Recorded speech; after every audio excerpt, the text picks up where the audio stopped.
Ride services.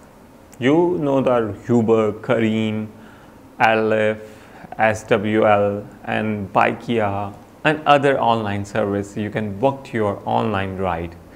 If you want to go shopping, you can call through the shopping. Or sometimes we need to go for online physical shopping or doctor, to visit to the doctor, meeting the family, visit to the park, going to the airport. So how can we go easily and convenient and economical class?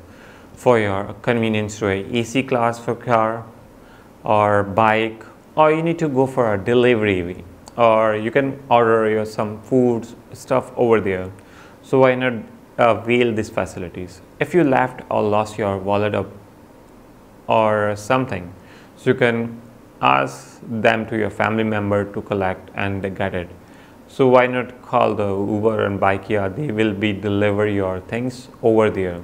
There are a number of more services over there, paying the bills, having your top-ups, and number of facilities they have doing and best of services.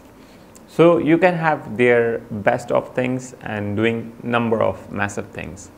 So keep avail these facilities and enjoy.